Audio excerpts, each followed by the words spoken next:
Hello, welcome to today's tips and tricks video this month. Towards the end we are going to be putting our wheel pose into practice, but if you don't want to join in with the wheel pose, that's completely fine, because the way that we get into our wheel pose is bridge pose, so you can just stay in bridge and enjoy a moment's rest. Could get my words out then. But wheel pose is crab pose, as I would call it back in the day. We used to do it like if we went out on the field and we had the grass underneath us. We'd all experiment with like handstands and all sorts when you were younger. But in a yoga practice, I feel like it's another one of those advanced postures that you really want to try. So I thought I'd give you a few tips and tricks and ways that you can then incorporate it if you want to in your yoga practice. So I'll meet you at the mat, but what I will say is if you've got any sort of wrist injuries, neck pain, shoulder pain, even hip pain, any sort of injury in the body, please do consult with your doctor, or please don't take part. You know your own body. I'm not there to guide you. I can only guide you the best that I can with a video like this, but you know where the tension is. So please do. Yoga is meant to be good for the body and not harm the body. It's not meant to be something that damages your body. So please do take care. So I have to give that little disclaimer, and I will pop this class in with the advanced postures on the Yoga Habit Hub. There's a little box, I think it's me in a headstand, but I'll pop that in there, so then you've got all your advanced postures together as well as in this one. So see you on the mat in a sec. This is going to be like a chatty video as well, so I hope you enjoy that. Meet you on the mat in a sec. You might need a block, you might not, depending on how you feel. Take time to arrive at the mat and take a nice good stretch. I think that's really important if you haven't done it already. So we're just going to lift up into a camel pose. If you're clicking on this video and you'd like to know how to do wheel, I'm assuming that your body is nice and nimble or getting there, and you're increasing your mobility. That's really important with your wheel pose. So we're going to start off with sweeping the arms above the head, taking a gentle back bend. You can take the gaze up towards the hands if you want to. With every out breath, just see if you can open up deeper into the chest. It's hard to speak and to do a back bend. And once you're ready, you can then take the hands back onto the heels or the feet, or if you've got your yoga block, you can pop the block in between your hands and just take a nice open heart stretch. Shine the heart to the ceiling. Wonderful. A few breaths here.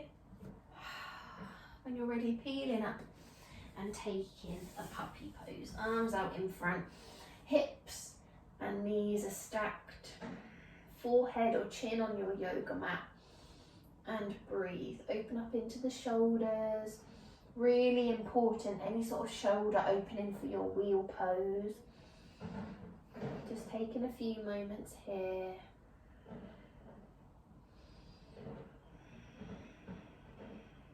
Good. When you're ready, peel up slowly, take time. Maybe just take a little cobra pose, stretch, hands underneath the shoulders. Hips are nice and open. Take the legs wide today. Nice open stance. Wonderful. Really push through the base of the hands so you've got a nice lift, nice little back bend there. Good. Just shimmy yourself round and down. Knees into chest. Give yourself a lovely hug and rock from side to side. Massage. Good. From here, a moment in our bridge pose. It allows really good expansion in the chest, getting the hips high. It's just really good practice in general for your wheel pose. So hands by the sides, just walking the heels towards you. Gently rocking up and down the spine. Make sure your Mula Bandha, your pelvic floor is in and up. Make sure it's nice and engaged. Really push up towards the shoulders, keeping a nice open chest. See how high you can lift. Maybe experiment with tucking the shoulder blades under. Good. Really push up to the sky on the in-breath. Exhale to release. Wonderful. And from here, me to me in a wheel pose. So if wheel pose isn't for you today, you just sort of want to watch and listen, feel free to do so. But to arrive in wheel pose, I like to take a nice wide stance with the feet. Hands then come either side of the face, so the wrists are shine into the back of your yoga mat, and you've got the elbows in nice and tightly. You need a lot of upper body strength here to lift. If you find that you can only lift so much, or maybe it's the head and you want to use your block underneath your head as you lift, so like this, I'll show you. So if you find that you can only lift so much and you can get a block and you can rest here, this is a really good place to rest.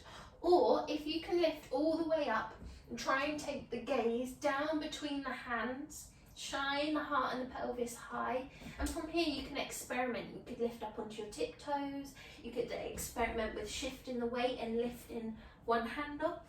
You could experiment with a leg, finding balance. Oh, leg. So yeah, just experiment with what feels good to you. Personally, I like being on my tiptoes and really opening up into the shoulders. You don't have to hold for very long at all. Oh, it's so hard to talk upside down. I hadn't planned that anyway. And once you are lowered down, really make sure you draw knees into the chest. And it's that aftercare that I find is really important with postures like these. So, excuse me, drawing the fists together or hands together and just move into the wrists. Maybe apply a little bit of heat on the wrists by taking the hand onto the wrists. A little bit of heat. And on the other. Wonderful. One really good pose that I love for after wheel pose, and just in general, we don't do it very often at the Yoga Habit because not everybody enjoys it, but today we are going to do it, which is fish pose. So legs are out long in front of you. Just take a nice long stretch to begin with. Good, and then just meet me with soles of the feet onto your yoga mat. You're going to lift up into a bridge pose. Interlace the thumbs so that they're hooked, like so. I don't know if you can see that from that far away. Let me move it onto the white background, like that. And what you're going to do is hook the thumbs underneath the body when you're in your wheel pose and shimmy the shoulder blades together as much as possible. Good. Then separate the thumbs, let the hands lie flat, so that means that your forearms are resting on your bottom, hopefully. Extending the legs long, toes pointing to the sky. You've got two options. You can simply just lift the chest and really open up into the shoulders, or if you're really flexible, you can rise up onto the crown of the head and stretch all the way into the upper body. Make sure the toes are pointing to the sky. Good. Breathe.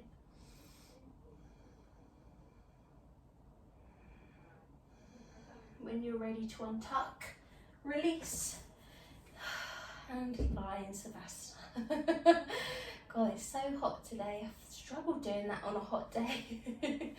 But anyway, I hope you enjoyed that really short tutorial on how to lift and how to navigate your wheel pose. It takes time, especially if your shoulders aren't very open. Puppy is a really good one to open up your shoulders. Camel pose, even against a wall. Getting close to a wall like so and just being like this against the wall is wonderful for your upper body and heart opening. So yeah, I hope that you enjoyed, and I will see you next time for a different tips and tricks video or any other sort of bonus video. Lots of love, have a wonderful day, bye.